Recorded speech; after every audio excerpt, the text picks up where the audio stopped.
Assalamualaikum warahmatullahi wabarakatuh. Perkenalkan, nama saya Lesraya dengan NPM 202014501186.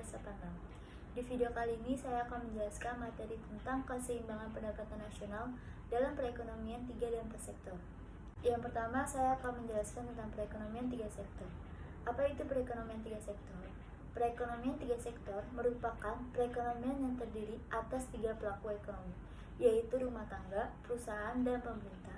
Dibandingkan perekonomian 2 sektor, pada perekonomian 3 sektor mencoba menambahkan sektor pemerintah dalam analisis ekonominya. Perekonomian 3 sektor menggambarkan kondisi perekonomian dalam negeri atau dalam satu negara. Dengan penambahan satu sektor baru dalam analisis ini, tentunya terdapat peran pemerintah dalam perekonomian. Perekonomian 3 sektor pada hakikatnya juga mencoba melihat bagaimana peran pemerintah di dalam perekonomian. Untuk dapat lebih memahami bagaimana siklus perekonomian 3 sektor, mari kita perhatikan gambar tersebut.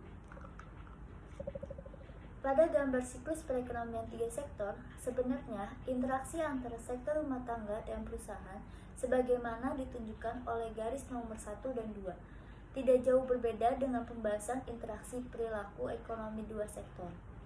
Rumah tangga tetap menjadi konsumen bagi perusahaan, sehingga rumah tangga membeli barang dan jasa dari perusahaan.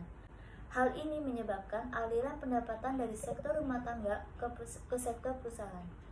Posisi perusahaan juga masih sebagai pengguna faktor produksi yang disediakan rumah tangga. Sektor rumah tangga harus memberikan balas jasa kepada rumah tangga seperti dalam bentuk gaji, upah, bunga, sewa, dan profit atau dividen, sehingga terjadi aliran pendapatan dari sektor perusahaan kepada sektor rumah tangga.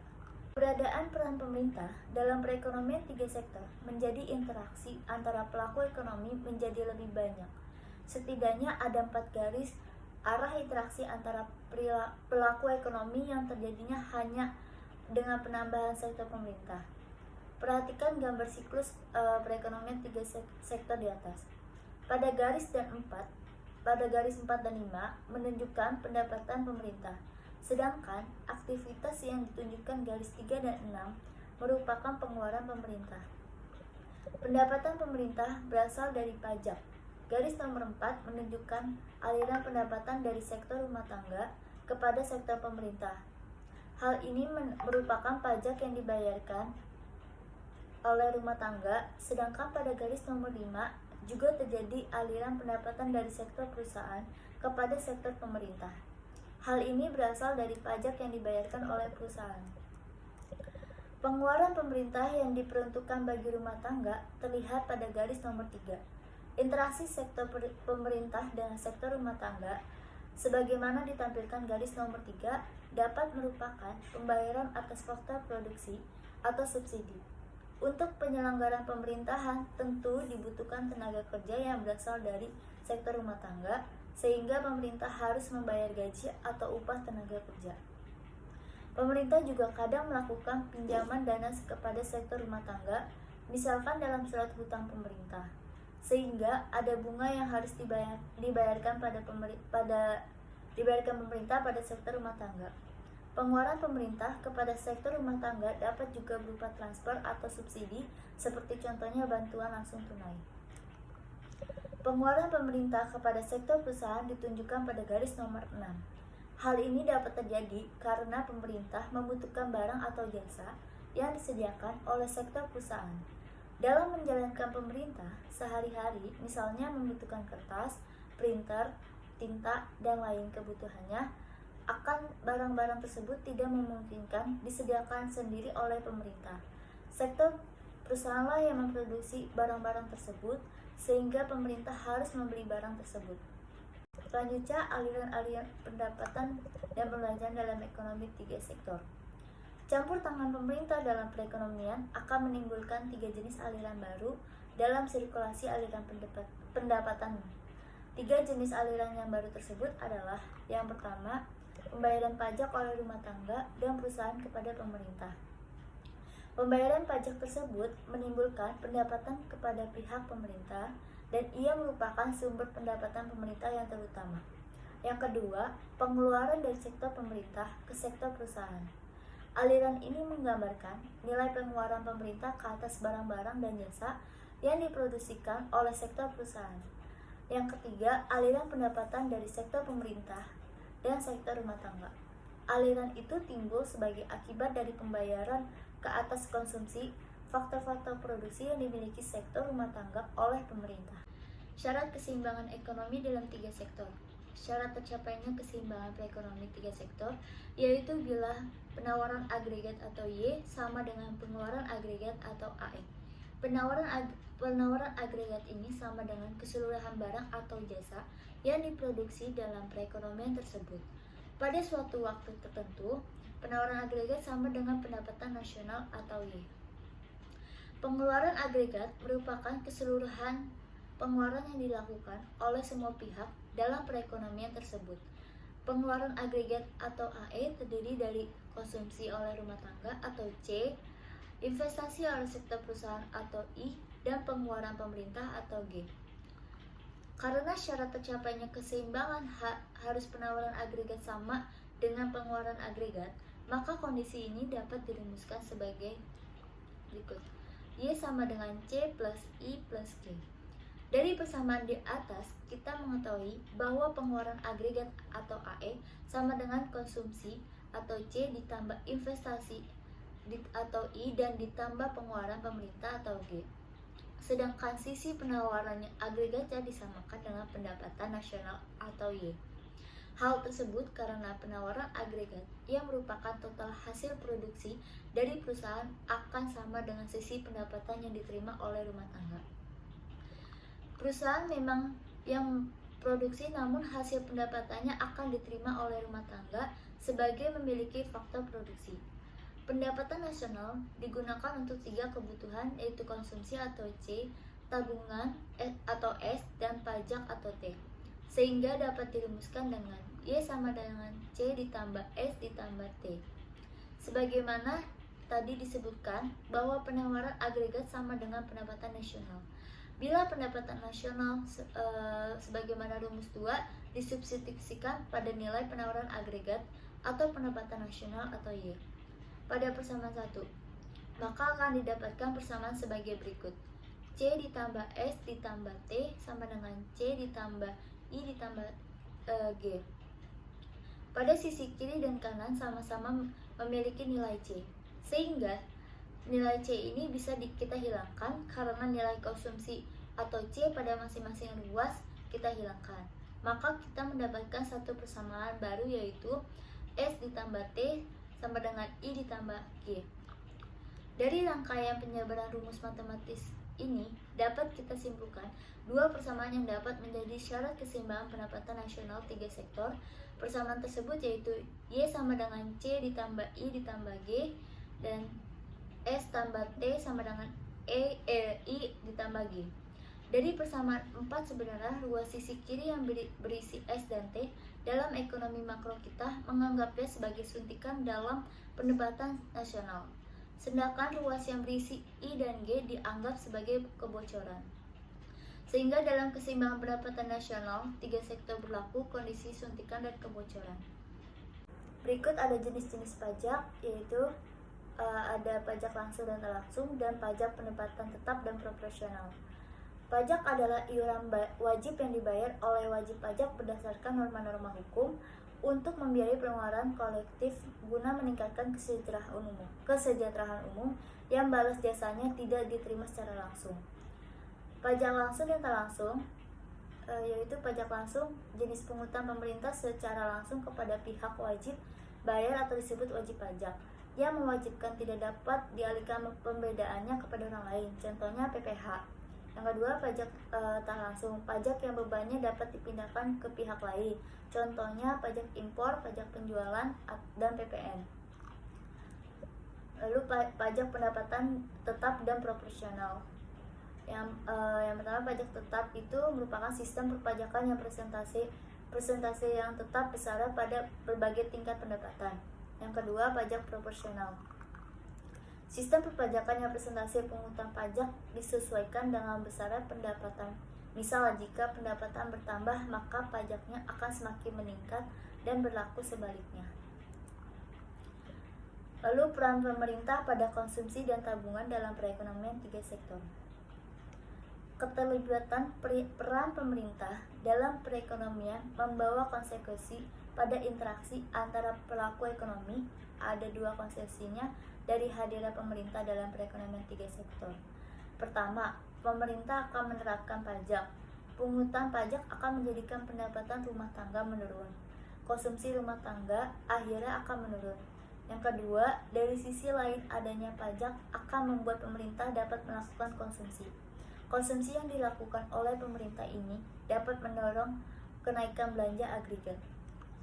Keterlibatan pemerintah dalam bentuk penerapan pajak dalam perekonomian membuat sektor rumah harus memikirkan kembali konsumsi dan tabungan mereka. Pada perekonomian dua sektor, kita mengetahui pendapatan nasional akan sama dengan pendapatan disposable. Pendapatan nasional menggambarkan keseluruhan pendapatan dalam negara. Sedangkan pendapatan disposable ini merupakan pendapatan yang siap dibelanjakan sektor rumah tangga. Namun, pada perekonomian tiga sektor, karena adanya pajak menjadikan pendapatan disposable menjadi lebih kecil dari pendapatan nasional. Hal ini dapat dirumuskan dengan YD sama dengan Y min T. YD merupakan pendapatan disposable, Y adalah pendapatan nasional, dan T merupakan pajak. Dari persamaan tersebut, dapat kita lihat bahwa pendapatan disposable yang dapat dibelanjakan oleh sektor rumah tangga sekarang menjadi berkurang karena adanya pajak. Sehingga ada tiga jenis pengeluaran yang dilakukan oleh sektor rumah tangga, yaitu konsumsi, menabung, dan membayar pajak. Karena konsumsi dan tabungan bergantung pada pendapatan disposable, maka dengan adanya pajak menjadikan pendapatan disposable berkurang dan akhirnya mengurangi kemampuan untuk mengkonsumsi dan menabung. Selanjutnya, perekonomian prasektor. Perekonomian terbuka atau perekonomian prasektor merupakan suatu negara yang mempunyai hubungan ekonomi dengan negara-negara lain.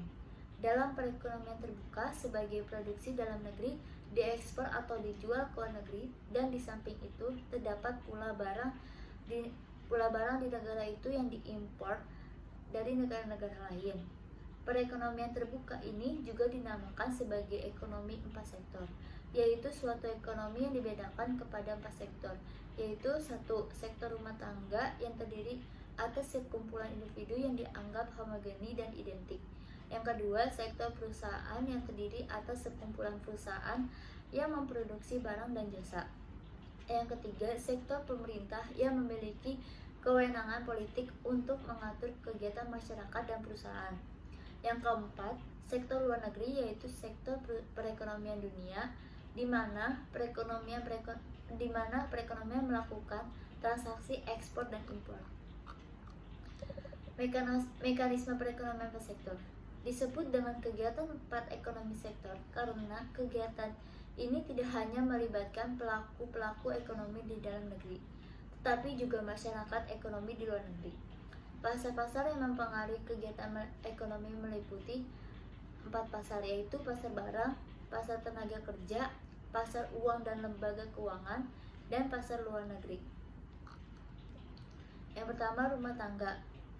Hubungan dengan perusahaan. Pada awalnya, rumah tangga menjual sumber daya manusia yang dimiliki kepada perusahaan. Dari interaksi antar rumah tangga dan perusahaan dipertemukan di pasar tenaga kerja. Kemudian, dari penjualan SDM tersebut, rumah tangga mendapatkan penghasilan yang terdiri dari sewa, bunga, upah, dan profit. Hal ini dipertemukan dalam pasar uang dan lembaga keuangan. Rumah tangga hubungan dengan pemerintah. Dalam hal ini, rumah tangga menyetorkan sejumlah uang sebagai pajak kepada pemerintah, dan rumah tangga menerima penerimaan berupa gaji, bunga, penghasilan non balas jasa dari pemerintah atau berupa hasil dari pajak.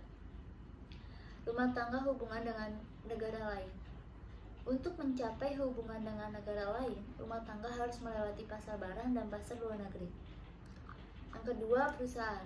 Perusahaan merupakan gabungan unit kegiatan yang menghasilkan produk barang dan jasa. Perusahaan hubungan dengan rumah tangga.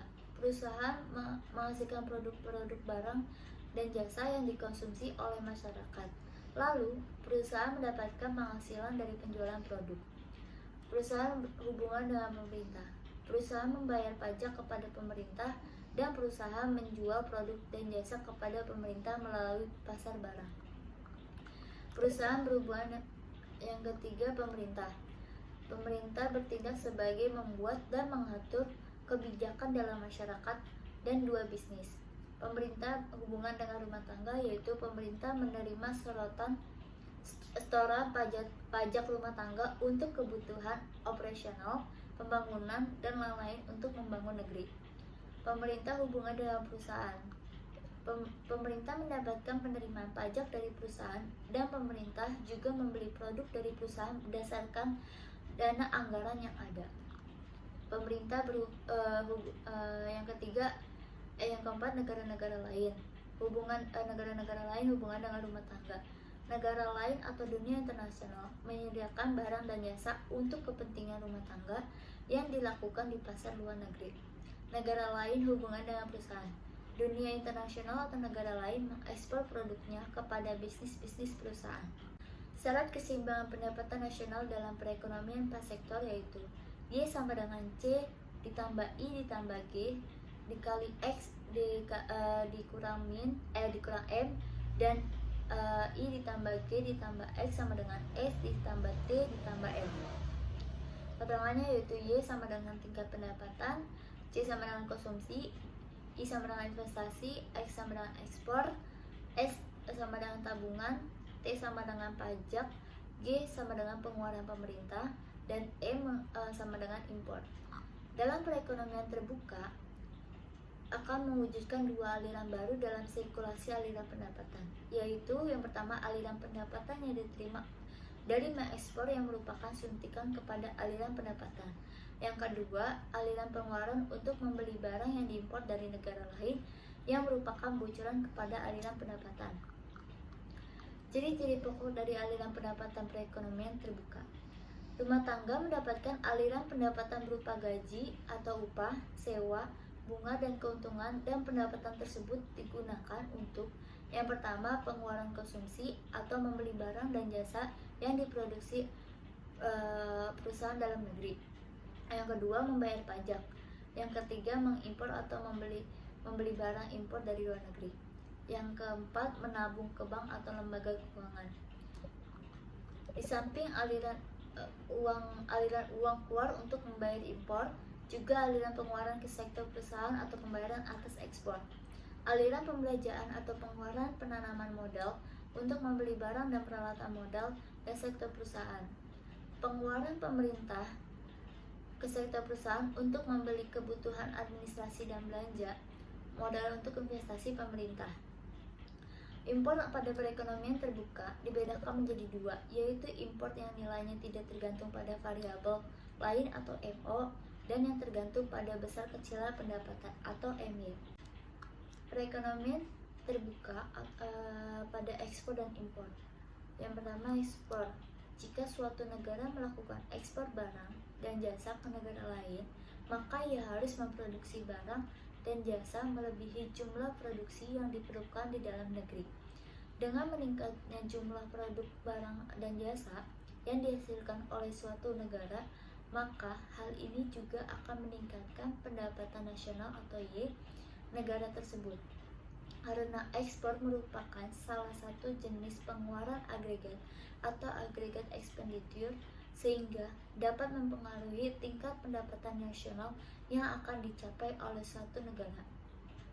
Apabila ekspor meningkat, maka pengeluaran agregat akan meningkat pula, dan keadaan ini selanjutnya akan menaikkan pendapatan nasional.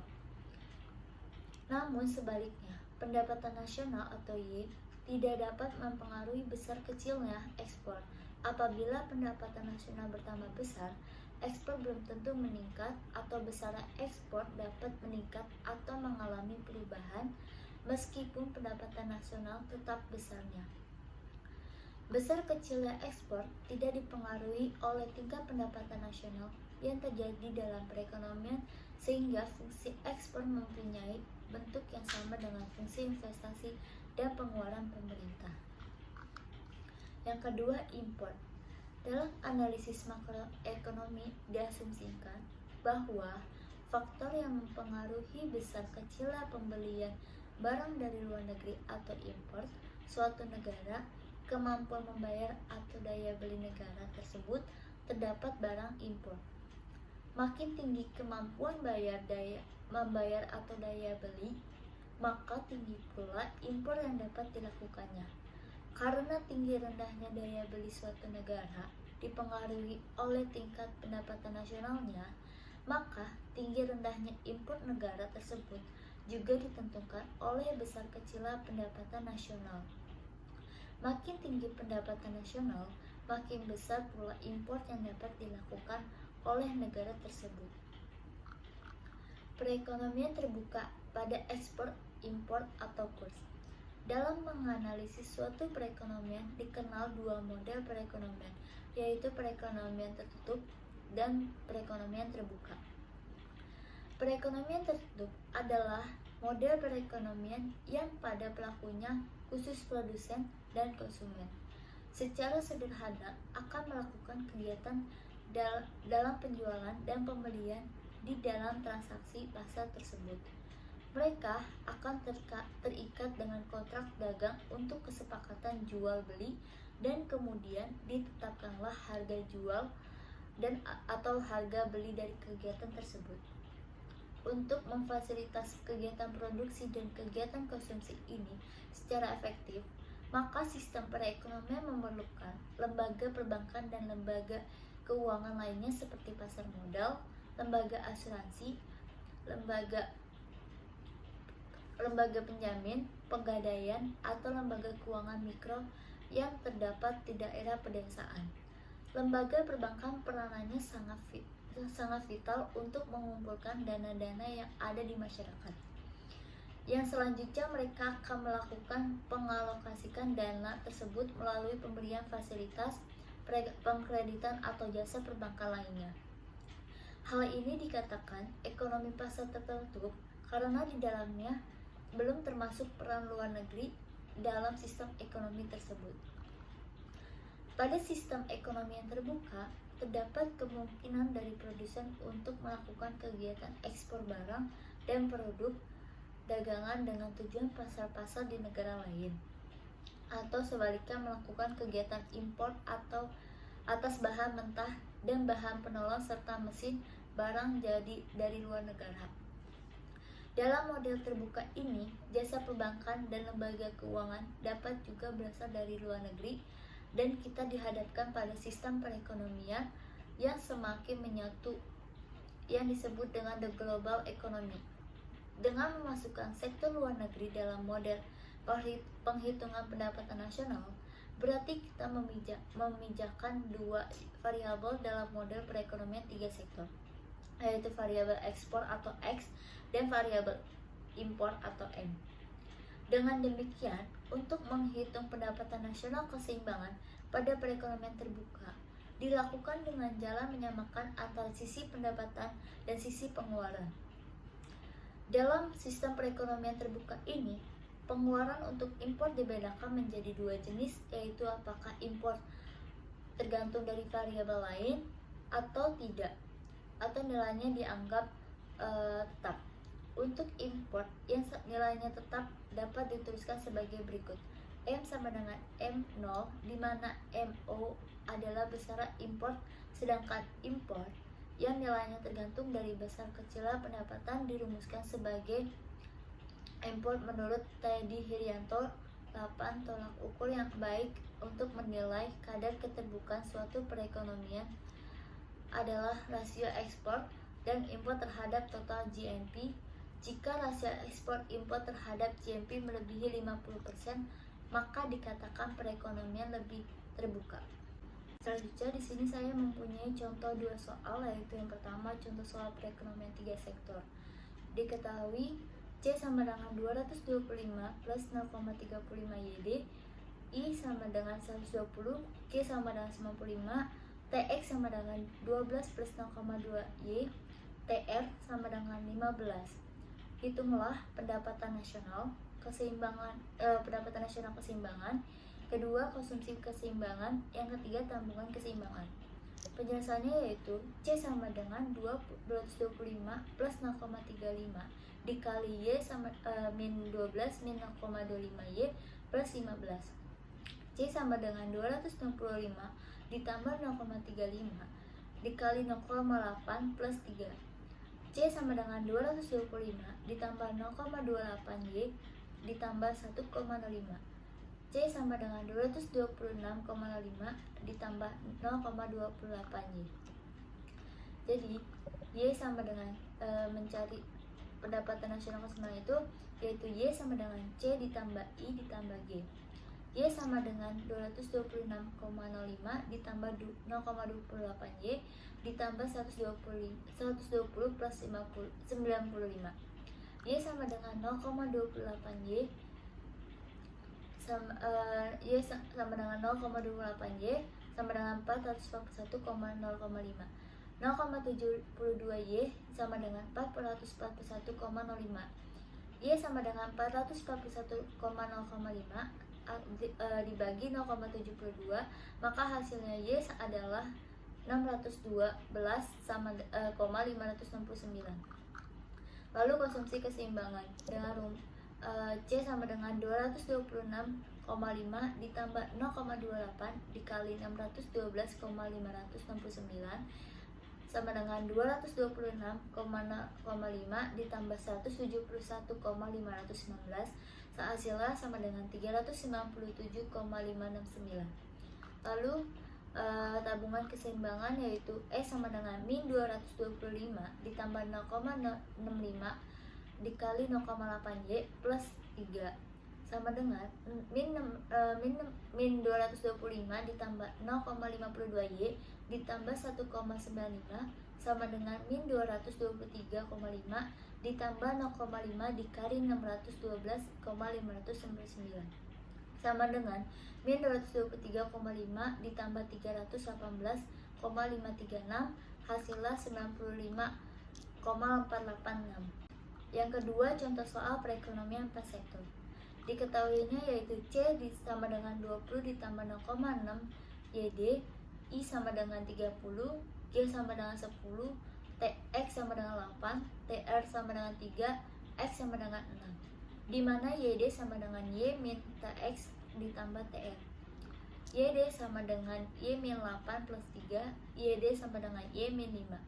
Apabila impor merupakan variabel konstan yaitu sebesar F, maka tentukan keseimbangan nasional, konsumsi, dan konsumsi.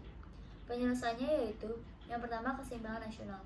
Y sama dengan C ditambah I ditambah G ditambah di dalam kurung X min M sama dengan 20 ditambah 0,6 YD ditambah 30 ditambah 10 ditambah buka kurung 6 min 2 sama dengan 64 ditambah 0,6 dalam kurung Y min 5 sama dengan 0,4 Y sama dengan 64 min 3. Lalu konsumsi hasilnya Y sama dengan 152,5. Selanjutnya konsumsi yaitu C sama dengan 20 ditambah 0,6 YD, C sama dengan 20 tambah 0,6 dalam kurung Y min 5 sama dengan 20 ditambah 0,6 dikali 152,5 min 5 sama dengan hasilnya 108,5. Demikian penjelasan materi dari saya, kurang lebihnya mohon maaf. Wassalamualaikum warahmatullahi wabarakatuh.